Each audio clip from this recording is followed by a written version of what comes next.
जय श्री कृष्णा। कैसे हैं आप सब? मैं कृष्णानंद शर्मा एक बार फिर से आप सभी का वत्सल संस्कृत संस्थान के इस ऑनलाइन चैनल पे संस्कृत की कक्षा में स्वागत करता हूं। हाँ, कि आप लोग अभी तैयारी कर रहे होंगे। देखो, विभिन्न प्रतियोगी परीक्षाओं में संज्ञा प्रकरण से संबंधित विभिन्न से जो बातें हैं, जो परीक्षा में प्रश्न आते रहते हैं, तो उनसे संबंधित हमने हर एक प्रकार की जो चर्चाएं हैं, वो जैसे वर्ण है, उच्चारण स्थान है, प्रयत्न है, ठीक है, ये सभी माय सूत्र है, प्रत्याहार है, ये हमने सभी पहले कर लिए पूर्व कक्षा में। हम इस कक्षा में उसी से ये आगे बढ़ते हुए आज हम करेंगे इच संज्ञा। देखिए, प्रत्येक जो संज्ञा है, प्रत्येक संज्ञा का अपना एक विशेष महत्व है।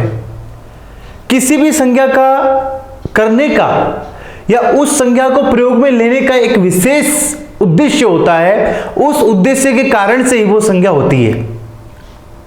उसी तरीके से इस संज्ञा का भी एक विशेष उद्देश्य होता है।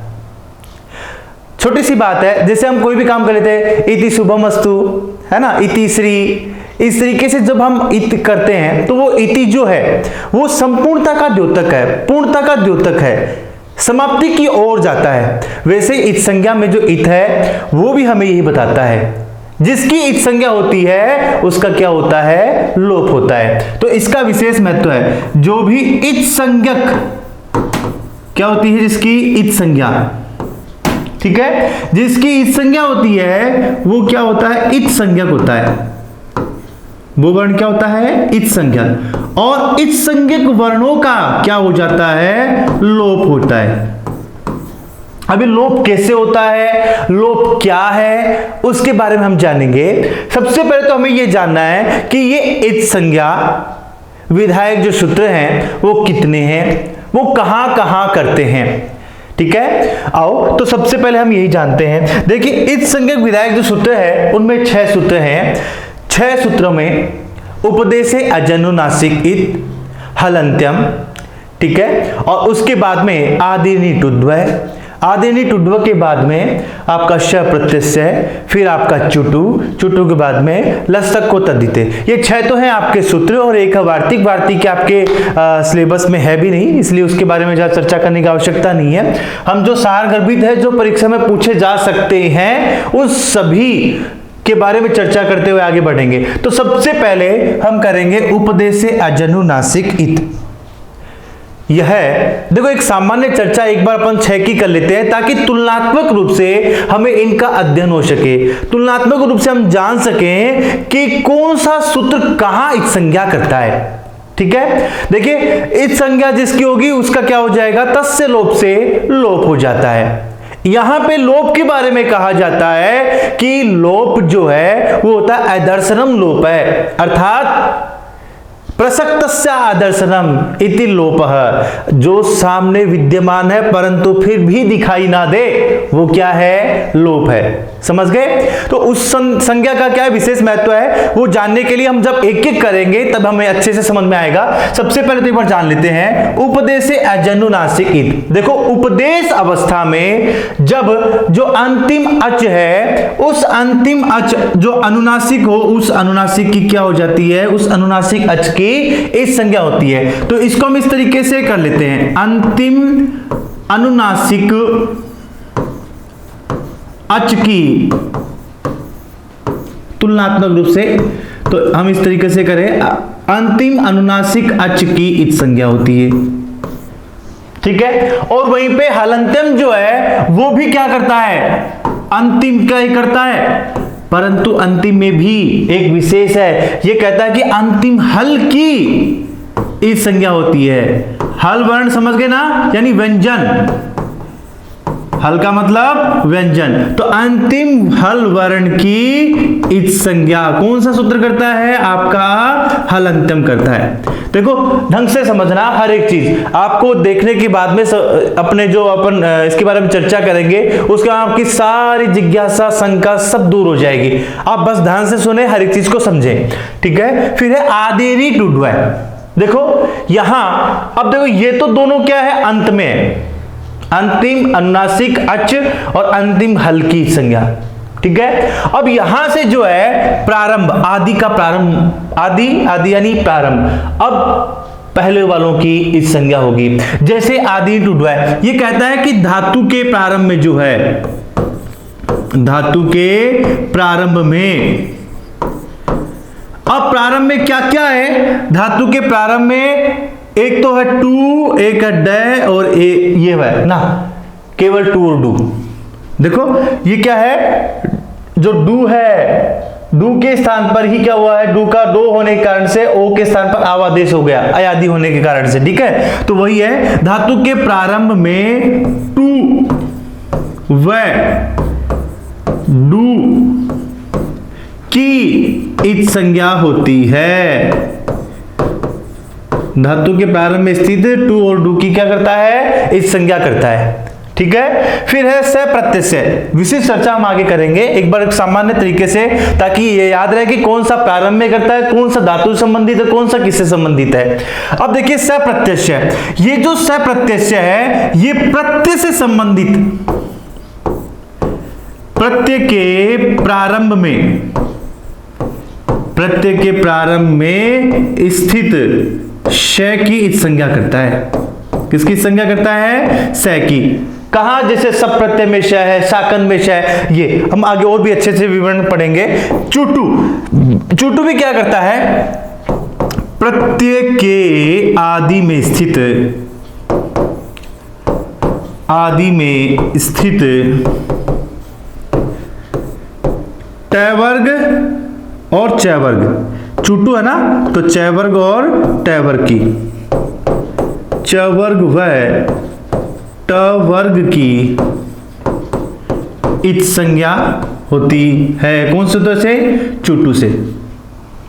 और वहीं पे लसक को तद्धिते, ये भी क्या करता है, देखिए प्रत्यय से संबंधित, कौन से प्रत्यय को छोड़ करके, प्रत्यय के आदि में स्थित ल, ठीक है, श और क वर्ग की इच संज्ञा, क वर्ग की क्या होती है, इच संज्ञा होती है। कौन से सूत्र से, आपके लसक को तद्धिते, किसको छोड़ करके, देखो ल स कु ए तद्धिते, यानी तद्धित को छोड़ करके, तद्धित प्रत्ययों को छोड़ करके अन्य सभी प्रत्ययों में जहां पर भी ल श और क वर्ग ये प्रत्यय के प्रारंभ में दिखाई दे, उसकी क्या हो जाएगी, इस संज्ञा हो जाएगी, ठीक है। जैसे लप प्रत्यय है, तो लप में ल है ना, तो लय की संज्ञा हो जाएगी, किससे, लसक को तद्धिते से। वहीं पे श, देखो सत्री में स है, तो सत्री के स का ही संज्ञा कौन सूत्र करेगा, आपका लसक को तद्धिते करेगा। सानच है, सानच में भी स है। वैसे क और कैप, कैप में क की संज्ञा होती है, त में क की संज्ञा होती है, वो कौन सूत्र करेगा, लसक को तद्धिते, ठीक है, को छोड़कर।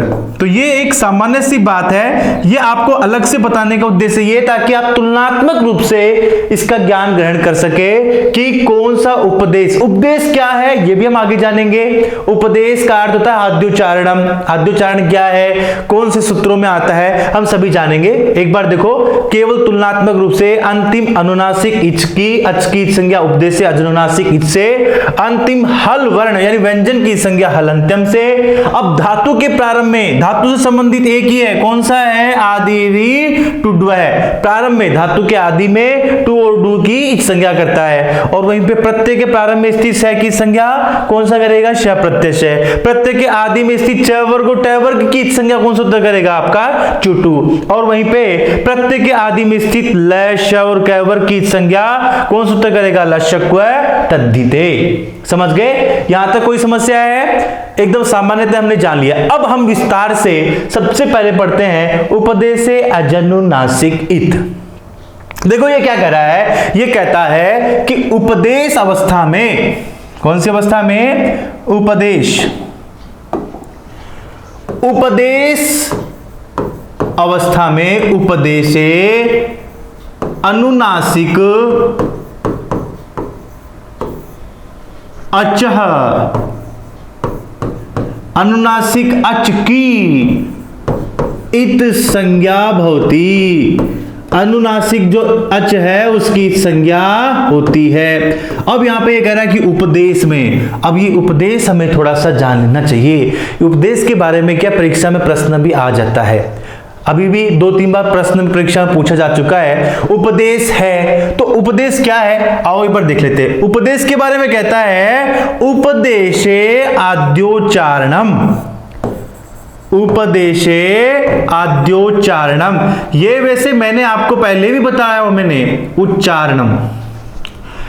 हम जब संस्कृत का सामान्य परिचय पढ़ रहे थे, उस संस्कृत के सामान्य परिचय में जब हमने त्रिमुनि को पढ़ा था, वहां पर मैंने आपको इस उपदेश के बारे में भी कहा था कि त्रिमुनियों के द्वारा कहे गए वचन, सूत्र आदि को हम क्या कहते हैं, उपदेश कहते हैं। वही बात यहां है, उपदेश से आद्योच्चारणम, प्रारंभ में उच्चारित कही गई जो बात है वो क्या है, उपदेश है। अब प्रारंभ में यानी किसके द्वारा, पाणिनि, कात्यायन एवं पतंजलि, अर्थात त्रिमुनियों के द्वारा, त्रिमुनि के द्वारा कही गई या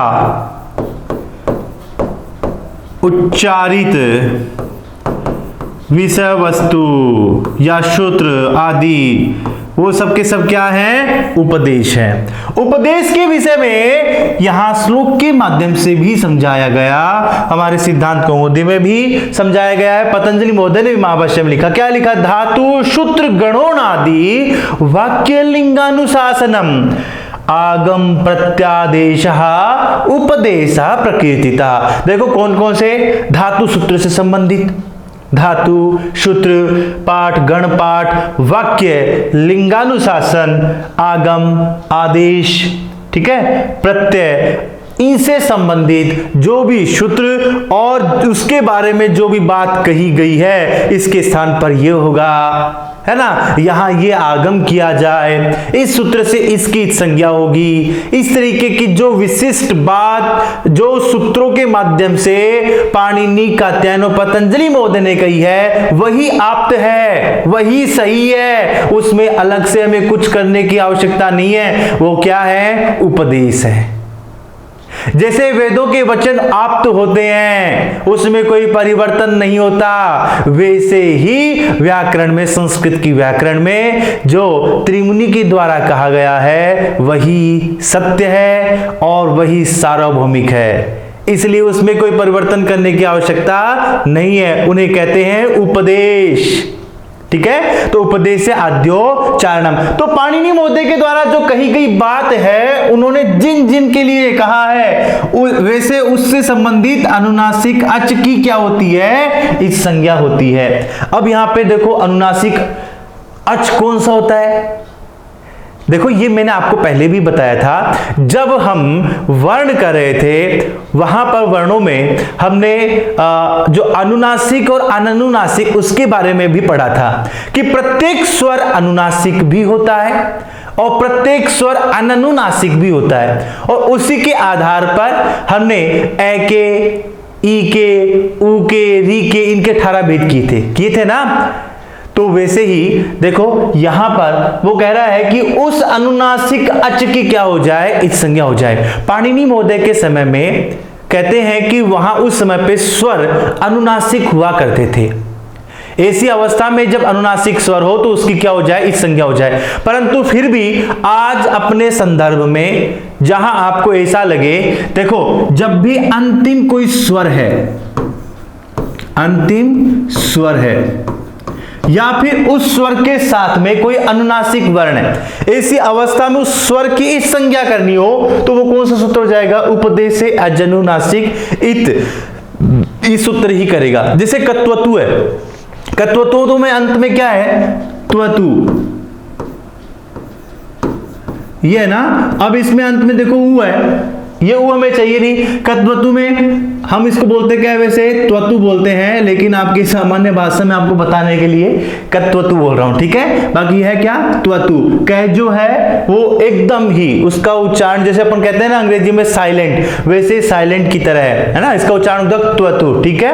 अब ये जो उ है, इस उ को हमें नहीं चाहिए, इसको हटाना है, इसकी संज्ञा चाहिए। तो इसकी संज्ञा कौन सूत्र करेगा, आपका उपदेश अजनुनासिक इत करेगा। क्यों, क्योंकि अंत में है, सबसे अंत में है ना, तो सबसे अंतिम स्वर है, उसकी संज्ञा होनी है। तो समझ लेना वो संज्ञा कौन सूत्र करेगा, उपदेश अजनुनासिक इत ही करेगा, क्योंकि उनको दूसरा सूत्र ही नहीं है जो इस संज्ञा ऐसी अवस्था में करता हो। समझ रहे हैं? तो हाँ, तो अंतिम अवस्था में दो ही सूत्र हैं जो इस संज्ञा करेंगे। पहला है उपदेश अजनुनासिक इत, जो अंतिम स्वर की संज्ञा कर रहा है, और दूसरा आपका जो है वो है हलंत्यम, जो अंतिम हल वर्ण की यानी व्यंजन वर्ण की इस संज्ञा करता है। लगभग जितने भी आपके प्रत्यय मान लीजिए या किसी प्रकार का कोई आगम है, कोई आदेश है, उससे संबंधित कुछ हो, तो उसमें समझ लीजिए इन सभी के अंदर जब भी आपको किसी के स्थान जो मतलब जो अंतिम वर्ण है, व्यंजन वर्ण है, उसकी संज्ञा करनी हो तो एक ही सूत्र है हलंत्यम, वही करता है। तो ये उपदेश अजनुनासिक इसके बारे में समझ गए ना। इसके बारे में फिर भी मैंने आपके लिए 4 प्रश्न बनाए ताकि आपको हर एक चीज एकदम समझ में आए। देखो कैसे, आओ देखिए। उपदेश अनुनासिको अचः संज्ञा भवति, उपदेश अवस्था में अनुनासिक अच की संज्ञा होती है। बताओ कौन सी संज्ञा होती है, इत संज्ञा।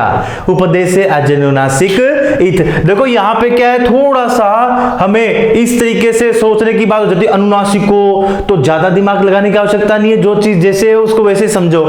उपदेश अवस्था में अनुनासिक अच की संज्ञा होती है। कौन संज्ञा होती है, इत संज्ञा। समझ रहे हैं? तो इसका उत्तर क्या होगा, इस संज्ञा होगा। क्यों हम जल्दबाजी में क्या कर देते हैं, अनुनासिक, अच्छा अनुनासिक को अच्छा संज्ञा, अच्छा ये इसी के बारे में कह रहा होगा अनुनासिक संज्ञा। नहीं, प्रश्न को पूरा पढ़ना। आधे से ज्यादा हमें गलती जो होती है, हमारी गलती होती है, वो गलती अनवधान से होती है, जल्दबाजी से होती है। शीघ्रता से हम क्या करते हैं, प्रश्न को ढंग से पढ़ते हैं नहीं। एकदम आता हुआ सरल प्रश्न ही हमसे गलत होता है। कठिन से कठिन प्रश्न में हम हमारे विवेक का पूरा प्रयोग करते हैं। हम हर एक प्रकार के बुद्धि के हर पहलू के उससे सोचते हैं, जिससे क्या वो प्रश्न जो है हम ये के प्रकार कैसे भी है उसको एकदम सरल कर लेते हैं और सहजता के साथ में कर लेते हैं। लेकिन सरल प्रश्न जो है वो गलत होते हैं। बहुत दुख होता है जब एक सरल प्रश्न जो हमें पहले से आता हो वो गलत होता है। इसलिए प्रश्न को ध्यान से पढ़ो। परीक्षा के समय में आप जल्दबाजी ना करें, शीघ्रता ना करें, सहजता के साथ में, और हर एक प्रश्न को आप अच्छे से पढ़ करके फिर उत्तर दो। आप निश्चित ही उसमें विजयी होंगे। दूसरा प्रश्न देखिए, उपदेशो अस्ति, उपदेश है। देखो मैंने आपको कहा ना अभी उपदेश के बारे में, वैसे प्रश्न इसमें है। देखो कैसा प्रश्न है कि उपदेश है। अब बताओ उपदेश क्या है भाई, आद्योच्चारणम है, वर्णोच्चारणम है, गुरुमुखम है, संकेतम है। देखो अब यदि आपको पता नहीं होता तो आप यहां पे शंका में आ जाते, भाई उपदेश तो गुरु के मुख से होता है तो उपदेश गुरुमुखम नहीं भाई।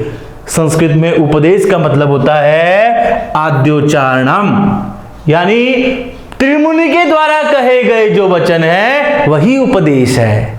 समझ रहे हैं? तो यहां आद्योच्चारणम इसका सही उत्तर होगा। तीसरा प्रश्न देखो, इच संज्ञक वर्णस्य भवति, इच संज्ञक वर्ण का होता है। इस संज्ञा वर्ण का क्या होता है, बताओ मुझे क्या होता है इस संज्ञा वर्ण का। जिसकी भी इच संज्ञा होती है उसका क्या होता है, लोप होता है। देखो कैसे होता है, एक सूत्र आता है तस्य लोप है। क्या सूत्र है, तस्य लोप है। ये जो सूत्र है पाणिनि के अष्टाध्यायी में जो पहला है, पहले के अंदर प्रथम अध्याय में तीसरा चरण में और 9 नंबर का आपका सूत्र है। ठीक है, ये कह रहा है कि पहले वाले जो 6 देखो क्रम से है। इस संज्ञक जो सूत्र है वो सभी के सभी क्रम से है। कैसे क्रम से है, आओ देखो। पाणिनि की अष्टाध्यायी वास्तव में पूर्णतः वैज्ञानिकता के आधार पर है। देखो जैसे उपदेश अजनुनासिक था ना, इसका नंबर आता है 1, 3 और 2, इससे प्रारंभ होता है। ठीक है, और हलंत्यम है 1, 3, 3। ठीक है। और फिर हलंत्यम का एक सूत्र जो है ना विभक्तो तुष्मा आता है, वो कहता है यहां पे आप इस संज्ञक नहीं करेंगे, तो वो 4 पे आता है, ये 5 हो गया, ये 6 हो गया, ये 7 हो गया और ये 8 हो गया। और तस्य लोप यानी इन सभी से संबंधित जो इस संज्ञाएं हुई हैं उनका क्या हो जाए, लोप हो जाए, ये कहता है आपका तस्य लोप। तो वही आओ एक बार देख लेते हैं तस्य लोप क्या कहता है। तस्य लोप कहता है जो इस संज्ञक, इस संज्ञा विधायक सूत्रों द्वारा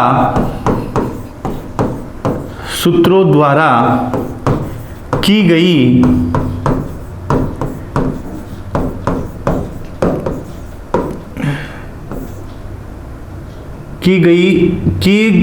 इस संज्ञा वाले वर्णों का लोप होता है। अब देखो हमने सबसे पहले एक बात कही थी कि हर एक संज्ञा का अपना विशेष महत्व होता है, विशेष उद्देश्य होता है। यहां पे लोप का भी विशेष उद्देश्य है। लोप का मतलब लोप नहीं है, लोप का मतलब उसको जैसे अपन कहते हैं डिलीट करना, खत्म करना है, समाप्त करना, ये उद्देश्य नहीं है। तो क्या उद्देश्य है, तो वो कह रहा है कि ऐसी अवस्था में सूत्र आता है और ये सूत्र विशेष भी है, परीक्षा की दृष्टि से भी अत्यंत महत्वपूर्ण है। संदर्भ के कारण से मैं आपको यहां बता रहा हूं। सूत्र है अदर्शनम लोप है। सूत्र क्या है, अदर्शनम लोप है। और वो कह रहा है कि लोप संज्ञा होती है, लोप संज्ञा। परीक्षा में प्रश्न है महत्वपूर्ण, याद रख लेना, इसको समझ लीजिएगा। लोप संज्ञा आपके है भी, लोप होता है किसका, प्रसक्तस्य अदर्शनम, प्रसक्तस्य अदर्शनम, प्रसक्तस्य अदर्शनम लोप संज्ञास्यात्। जो प्रसक्त है, प्रसक्त यानी प्रत्यक्ष, सामने है, उपस्थित है। प्रसक्त यानी जो उपस्थित है, सामने है, ठीक है, उसका अदर्शन यानी सामने होते हुए भी जो नहीं दिखाई दे या नहीं सुनाई दे। यहां पे अदर्शन का अर्थ है, देखो उपस्थित है वो अदर्शित हो, उपस्थित है वो अदर्शित हो। अदर्शित का मतलब नहीं दिखाई दे, नहीं दिखाई दे या नहीं सुनाई दे। समझ गए, यानी जो सामने होते हुए भी ना तो दिखाई दे रहा हो और ना ही सुनाई देता हो, उसकी, उस वर्ण की क्या हो जाती है, लोप संज्ञा हो जाती है। भाई ऐसा क्यों, ये क्या मतलब हुई। एक सीधी सी बात है, जैसे मैं आपके सामने हूं, ठीक है, और अकस्मात अचानक जादुई तरीके से मैं आपके सामने रहता हुआ भी गायब हो जाऊं। क्या हो जाऊं, गायब हो जाऊं। हम अपने उसमें पढ़ते हैं अंतर ध्यान हो जाए, हैं, सामने रहते हुए भी क्या हो जाए, आप वहां से गायब हो जाए, दिखाई नहीं दे अगले को, तो वो क्या है, अदर्शन है। क्या है वो, अदर्शन है। तो वो उसकी क्या होगी, लोप संज्ञा। क्यों भाई, उसको गायब होने की जरूरत क्या, वहां से चला ही जाना, नहीं, फिर तो इस संज्ञा का अर्थ ही नहीं रहेगा। क्योंकि इस संज्ञा होने के कारण से जैसे एक समूह बनता है, विशेष बात ध्यान रखना, इस संज्ञा से विशेष समूह बनता है। क्या बनता है, विशेष समूह बनता है। जैसे मान लो हमें कै की संज्ञा की, हलंत्यम सूत्र है, हलंत्यम तो क्या, कै जो भी है, जैसे आपका कंगितिचा है, वो एक कार्य करता है। जैसे कै की संज्ञा हुई, लसक को तद्धिते से कै की इस संज्ञा हुई। प्रत्येक आपके जो प्रत्यय है उस प्रत्यय में क्यों ल श कु कै वर्ग में कै है गया, तो लसक को तद्धिते ने कै की संज्ञा की। तो इस कै की इस संज्ञा उसने कौन कौन से में की, जैसे मान लो तय प्रत्यय है, तय प्रत्यय में भी कै, त्वतु प्रत्यय है, ठीक है, इसमें भी कै, ठीक है, तीन प्रत्यय है, तीन प्रत्यय में भी क्या है कै है, और त्वा प्रत्यय है, त्वा प्रत्यय में भी क्या है कै है, क्यप प्रत्यय है, क्यप प्रत्यय में भी क्या है आपका कै है। तो देखो उसने एक छोटी सी बात कही, कीति चय कंगिति चय, और उसने कहा जिसकी कित हो, यानी जहां जो कित हो अर्थात जिस प्रत्यय में कै की इस संज्ञा हुई हो वहां गुण वृद्धि का निषेध हो जाए, गुण वृद्धि कार्य नहीं होगा। मेरी बात समझ रहे हैं? तो वहां केवल और केवल उस छोटे से वर्ण से, छोटे से शब्द से उसने पूरे समूह को बता दिया। अलग से अनावश्यक रूप से हमें अलग अलग सूत्रों को समझने की आवश्यकता नहीं पड़ी, केवल एक सूत्र से उस पूरे समूह के बारे में बता दिया। तो इस संज्ञा समूह को बताती है। जैसे कै की संज्ञा होने वाले जो प्रत्यय है वो कित कहलाएंगे, जहां पै की संज्ञा ह्रस्व से पीति कृति तुक, जिसमें पै की संज्ञा हुई है उन प्रत्ययों के साथ में तुक का आगम होता है ना। तो वहां पे पित पै की संज्ञा, जहां जहां पे पै की संज्ञा हुई है, जैसे ल्यप है, क्यप है, ये जितने भी जो हैं जिनके अंदर पै की संज्ञा हुई है वो सभी के सभी क्या हो जाएंगे पित्त हो जाएंगे, और वहां पर भी कार्य हो जाएगा। अलग से उसे बताने की आवश्यकता नहीं पड़ी, एक के प्रत्यय में बताने की आवश्यकता नहीं पड़ी, एक साथ में पूरे समूह को संबोधित करते हुए उसने बात कह दी। तो पूरे समूह के बारे में बताता है, इसीलिए लोप होने के पश्चात भी वह वर्ण वहां संबोधन के रूप में अवश्य रहता है। तो इस बात को हमेशा ध्यान रखनी है कि इस संज्ञा से क्या बनता है, विशेष समूह बनता है। तो आपको ये बात भी ध्यान रखनी है।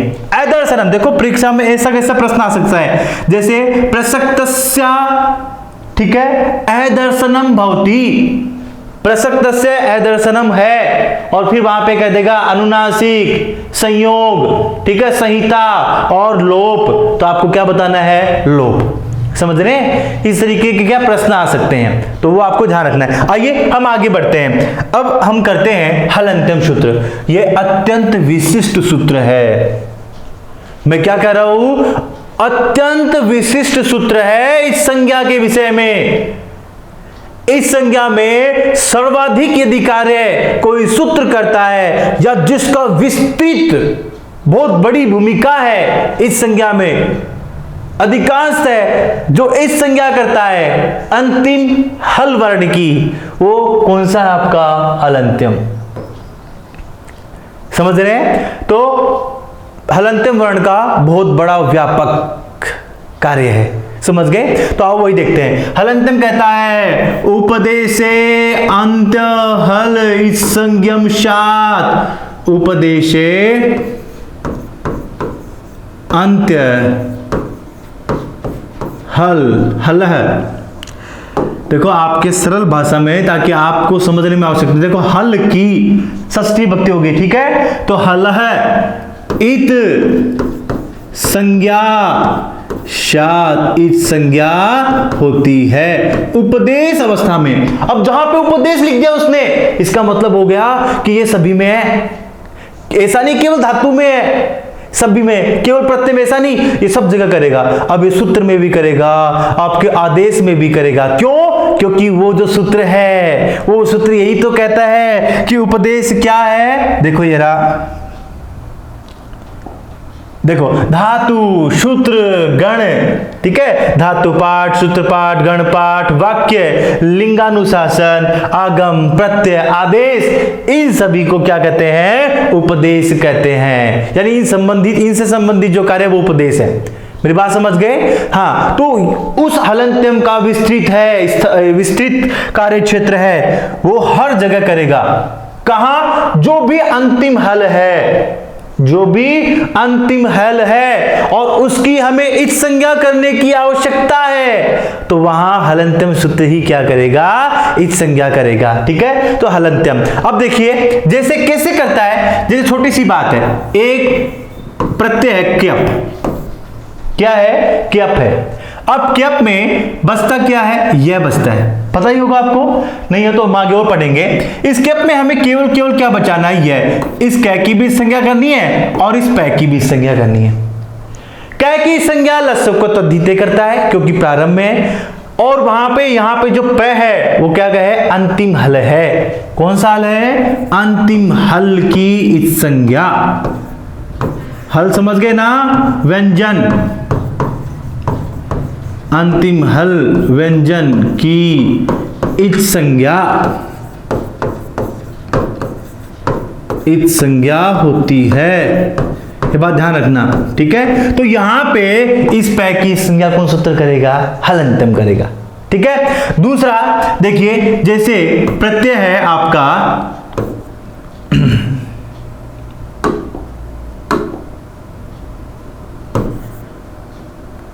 ओहो, हाँ, जैसे क्यप हो गया आपका, ल्यप है, क्यप है।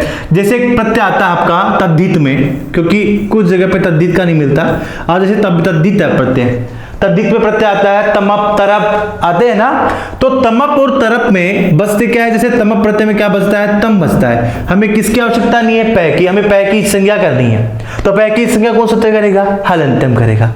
वैसे ही स्वादि और तिबादी जो प्रत्यय है, यानी जो सु आदि और तिबादी जो प्रत्यय हैं, वहां पर भी यही सूत्र करता है कि नहीं करता।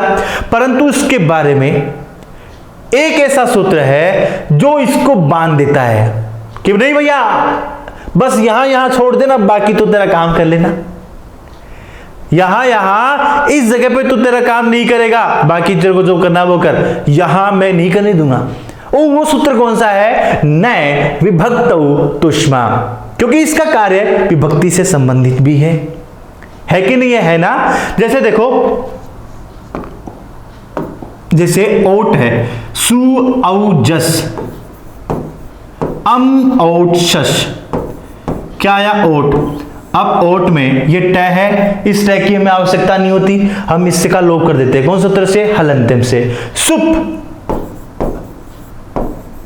ओस शुप, अब इस सुप में हमें पै की भी आवश्यकता नहीं है, हम इस पै की संज्ञा भी कौन सूत्र से कर देते हैं, हलंत्यम से। परंतु जैसे एक शब्द है जस, क्या है, जस, सु औ जस, अम और सस, समझ रहे हैं। तो जैसे जस है, अब क्या इस जस में सै की भी संज्ञा हो जाए, क्योंकि सूत्र तो करेगा कि नहीं करेगा, क्योंकि अंतिम हल की संज्ञा करता है। परंतु वो सूत्र है नय विभक्तौ तुष्मा, नय विभक्तौ तुष्मा। वो कहता है कि विभक्ति से संबंधित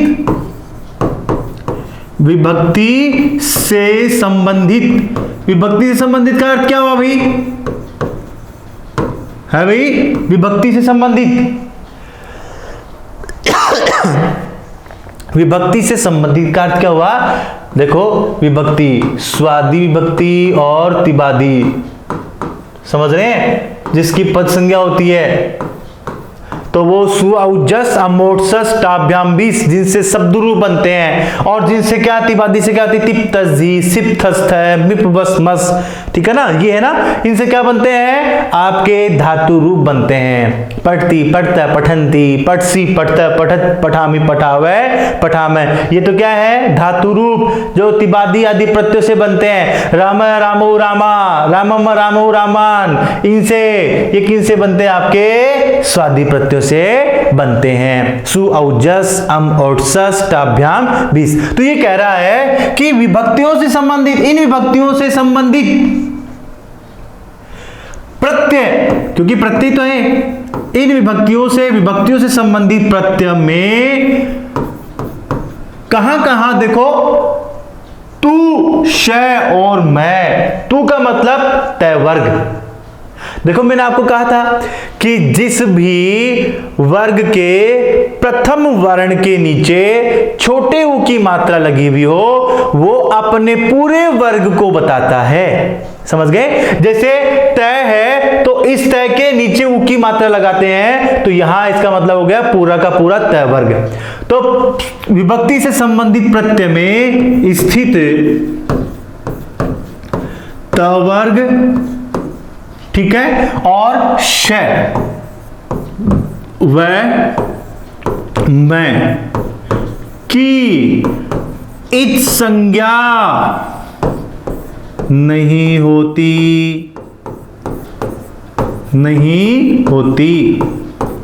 समझे कि नहीं समझे? एक बार फिर से समझ लीजिए। स्वादि और तिबादी प्रत्यय हैं, ठीक है, जो विभक्तियों के रूप में प्रयुक्त होते हैं, जिनसे शब्द रूप और धातु रूप बनते हैं, उनमें स्थित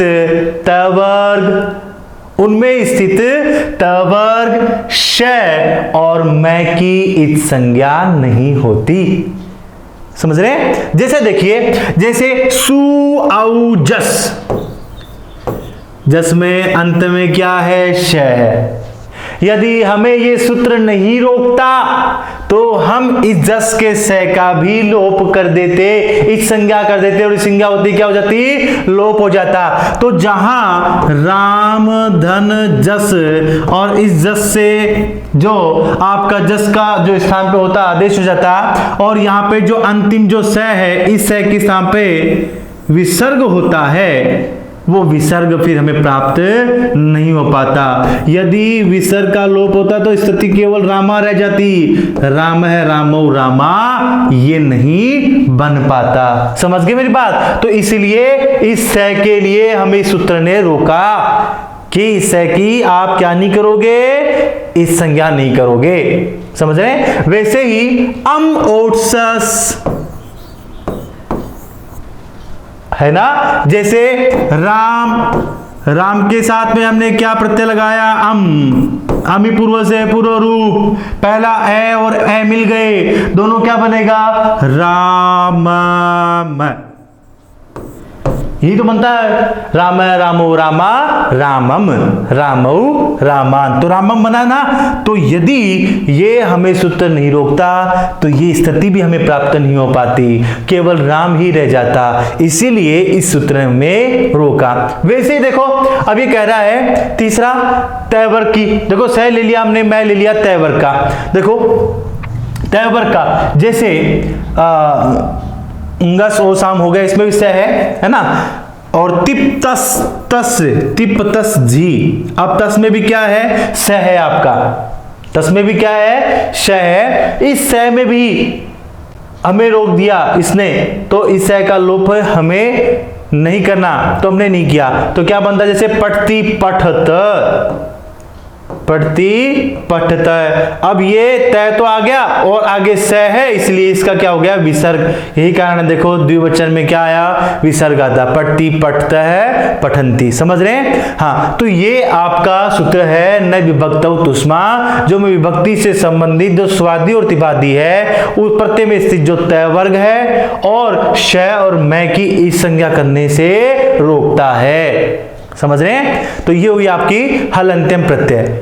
हलंत्यम जो इस संज्ञक जो शब्द जो सूत्र है उसके बारे में। आओ हम आगे बढ़ते हैं। अगला जो है हमारा वो है आदिरी टुद्व है, आदिरी, ठीक है, ये रह की मात्रा है। आदिरी टुड्व क्या कह रहा है? आदिरी टुड्व कह रहा है, देखो यहां से ही प्रारंभ हुआ आदि, इससे पहले तो क्या है? अंत, यानी उपदेशे अजनुनासिक इत और हलंत्यम, ये दोनों अंत में है, अंतिम वर्ण की संज्ञा करेंगे। और आदिरी टुड्व यहां से प्रारंभ होकर के उसके बाद में श प्रत्यय चुटु और आपका लशक को तद्दिते, ये जो चारों आपके सूत्र हैं, ये चारों सूत्र प्रारंभ में इत संज्ञा करेंगे, प्रथम प्रारंभिक वर्ण की संज्ञा करेंगे। ठीक है, तो देखो कहां, ये भी एक विशेष बात है इस सूत्र में, ये कहता धातोरादे, सूत्र क्या कह रहा है? धातोरादे,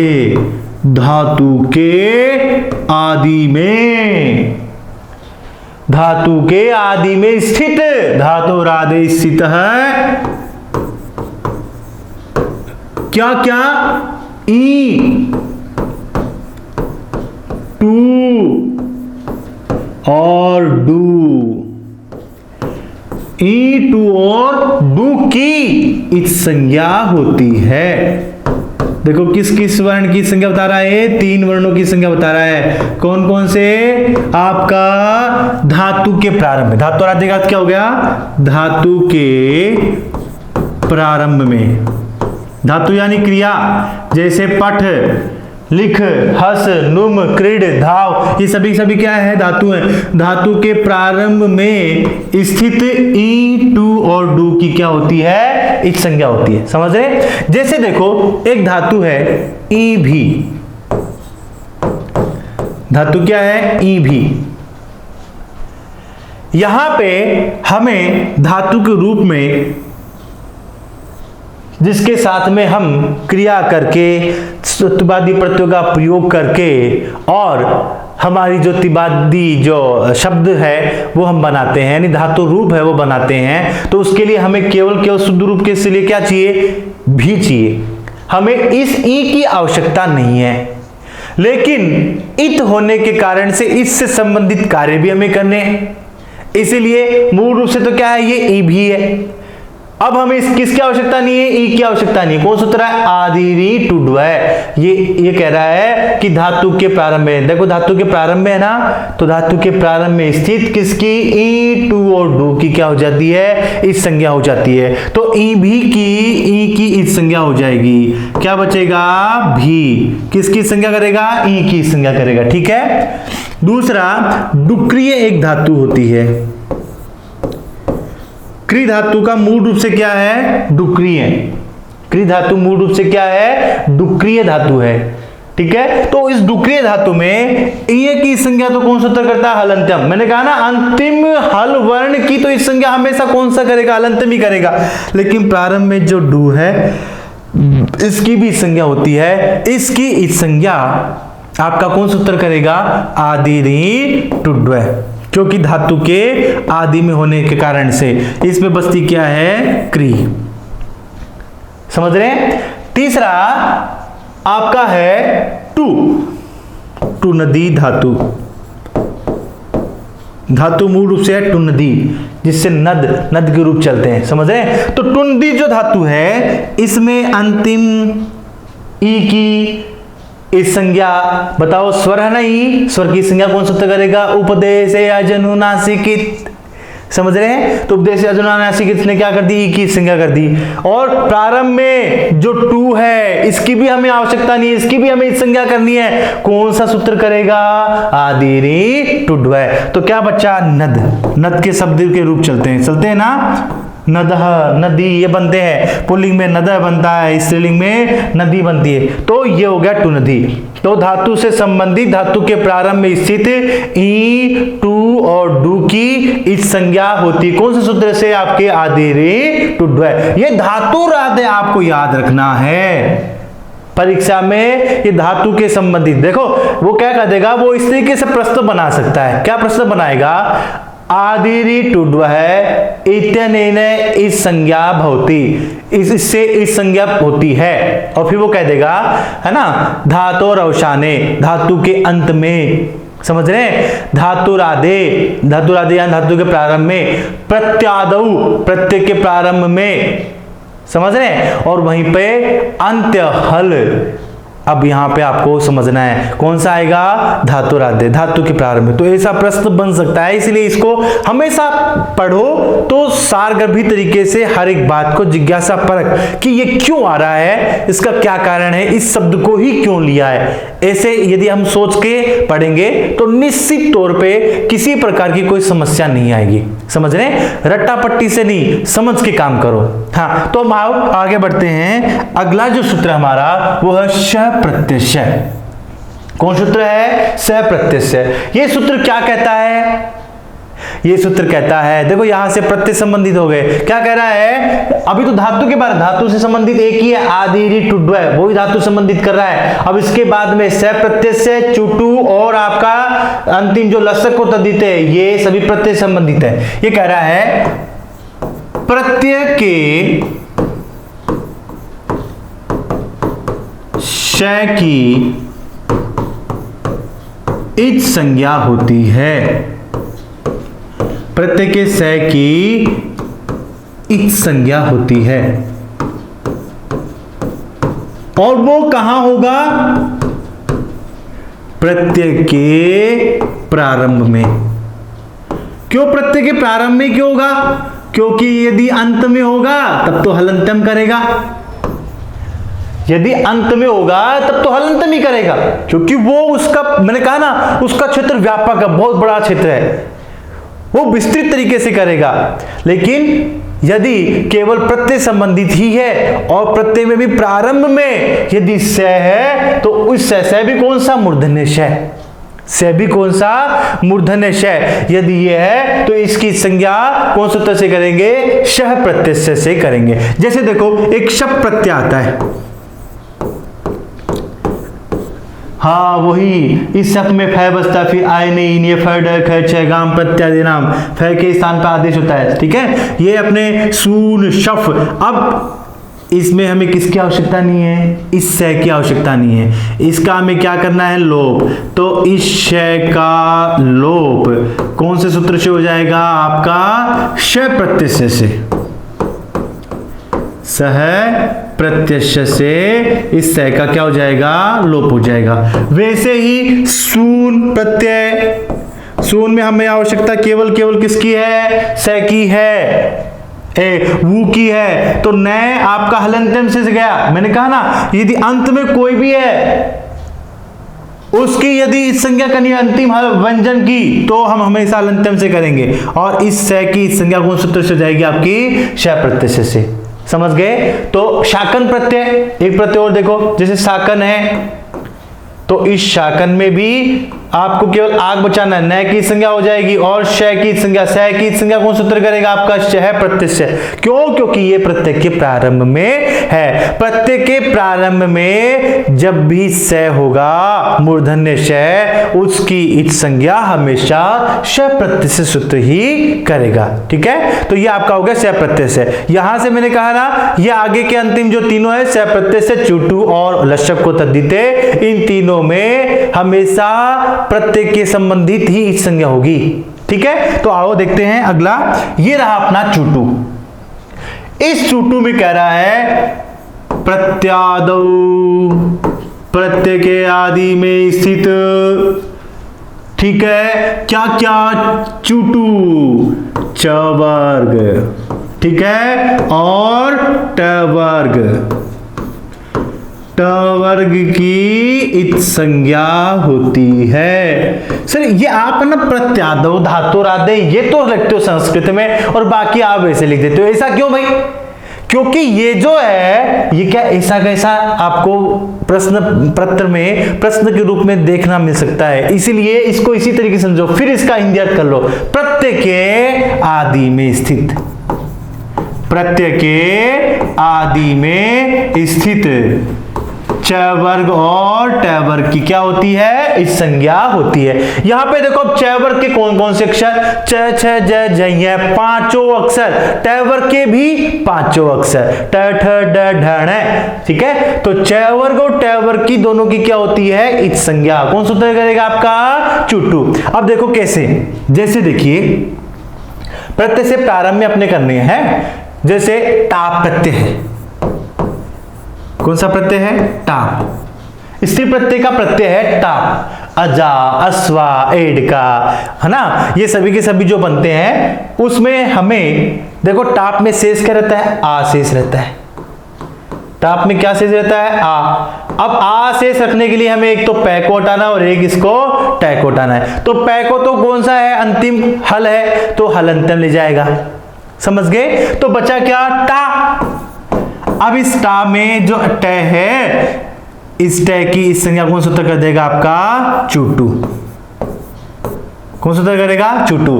देखो चू, मैंने कहा था ना, किसी भी वर्ग का पहला वर्ण और उसके नीचे छोटे ऊ की मात्रा है तो फिर वो अपने पूरे वर्ग को बताएगा। यहां पे च के नीचे ऊ की मात्रा च वर्ग।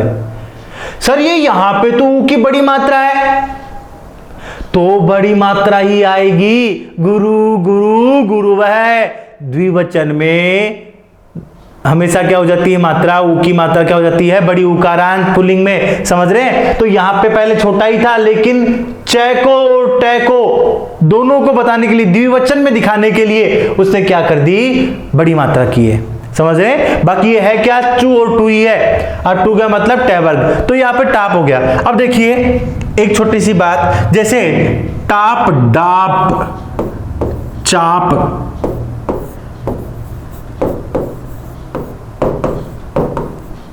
टाप, डाप और चाप। एक होता है च्वी प्रत्यय, च्वी का सार्वभौमिक लप हो जाता है। डाप में देखो, डाप में क्या बच्चा, डाप में जो प है उसकी हलंतम से हो जाएगी डे। डे कौन से वर्ग का है आपका, ट वर्ग का है, ट वर्ग का ही है ना। तो ट वर्ग का होने के कारण से इसमें इसकी लोप हो जाएगी, क्या बचेगा आपका आ।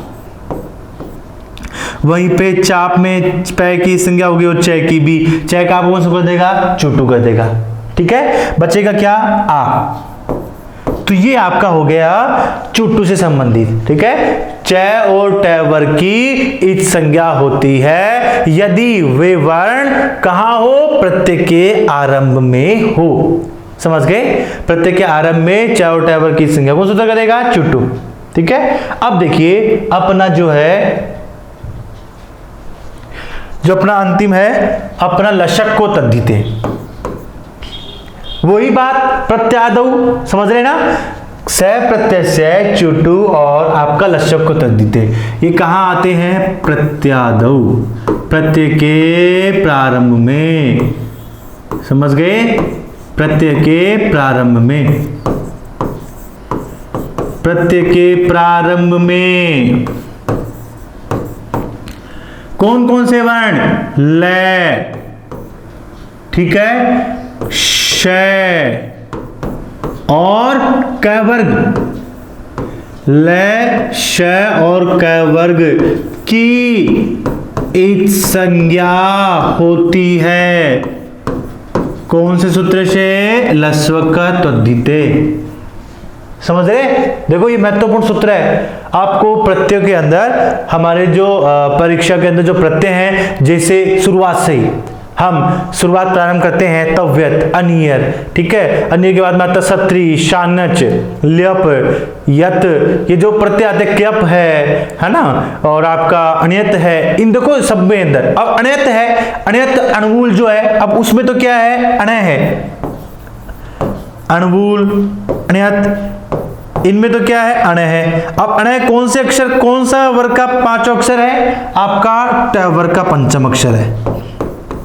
कौन से वर्ग का है, ट वर्ग का। तो ट वर्ग का पंचम अक्षर होने के कारण से सूत्र कौन सा हो गया, चूटू। चूटू सूत्र से इच संज्ञा होगी, समझ रहे हैं। वहीं पे आया आपका ल्यप, क्या आया, ल्यप। अब देखो ल्यप में क्या है, ल है, पै की संज्ञा हलंत्यम, ल्यप में शेष क्या रहता है, यह शेष रहता है। हमें किस किस को हटाना है, पै को हटाना और लय को हटाना है। तो यहाँ पे ल्यप देखो प्रत्यय के आदि में ल है ना इस सूत्र में, तो लय की संज्ञा कौन सूत्र कर देगा, लय की संज्ञा लस्व तद्धिते से, कौन सूत्र से करेगा, लस्व तद्धिते। ये कहता है तद्धित को छोड़ करके इस संज्ञा होती है, आगे लिख भी दो, ए तद्धिते का मतलब क्या होता है, तद्धित प्रत्ययों को छोड़कर, तद्धित प्रत्ययों को छोड़कर।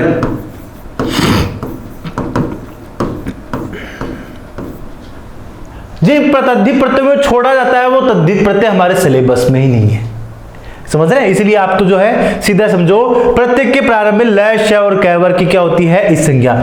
जैसे आप देखिए तीन प्रत्यय है, कौन सा प्रत्यय है, तीन, तीन में शेष क्या रहता है, ती शेष रहता है, क्या शेष रहता है, ती। अब देखो न गया और क को हमें लेके जाना है, न हलंत्यम से और क किस से जाएगा, आपका लशक है तद्धिते से। त प्रत्यय, अब त प्रत्यय इसमें क की संज्ञा होनी है, बसता क्या है, त शेष रहता है, क्या शेष रहेगा, तय।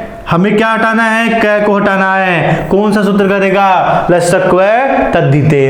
वैसे ही अब देखो आप किस किस के बारे में देखो, जैसे क की संज्ञा यहां हुई, क की संज्ञा यहां हुई, एक है कत्वा, इसको बोलते क्या, त्वा, ठीक है। हाँ, तो त्वा में आपकी किसकी संज्ञा करनी है, हमें कै की संज्ञा करनी है। कौन सूत्र करेगा, लसक को तद्धिते।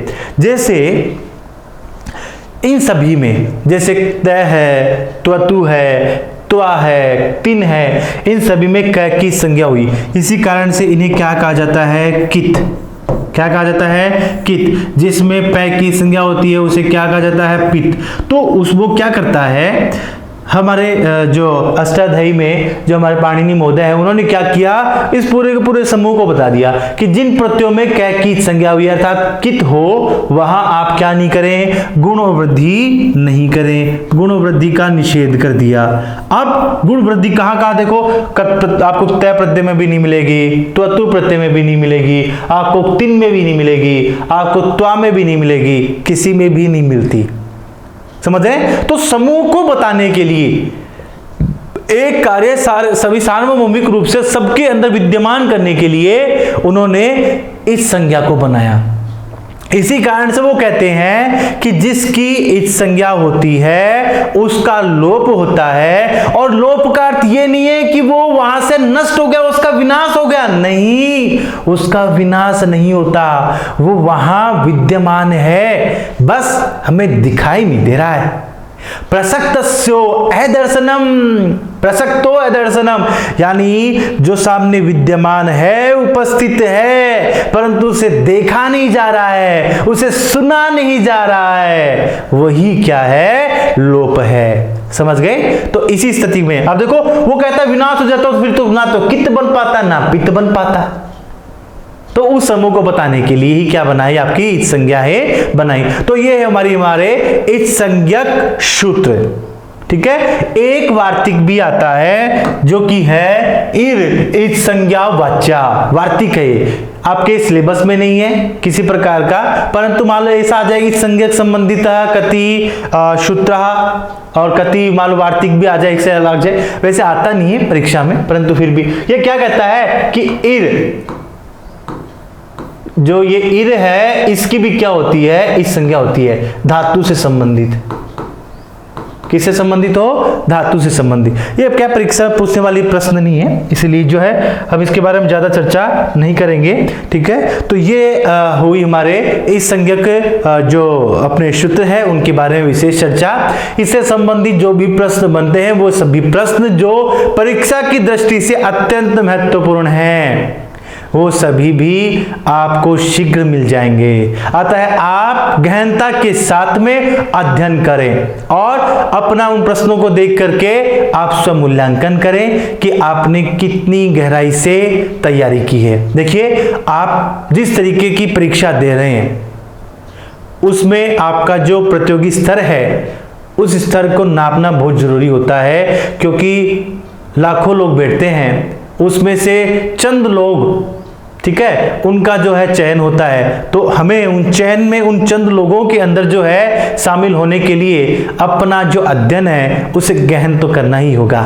ठीक है। तो इसीलिए आपके हर एक उस प्रश्न को जो परीक्षा में आ सकता है या आएगा या फिर बन सकता है, उस सभी के बारे में विस्तृत सोच मैं स्वयं रख रहा हूं। आप तो केवल और केवल अध्ययन करें, पूर्ण विश्वास रखें, आपके परीक्षा में संस्कृत से संबंधित किसी भी प्रकार का एक भी प्रश्न आपके पढ़े हुए के बाहर नहीं आएगा, ठीक है। इसी निश्चित उद्देश्य को ध्यान रखते हुए आप अध्ययन करें, परीक्षा में विजयी हो, इसी आशीर्वचन के साथ में हम अगली कक्षा में फिर से मिलते हैं। इति शुभमस्तु, आप सभी का कल्याण हो।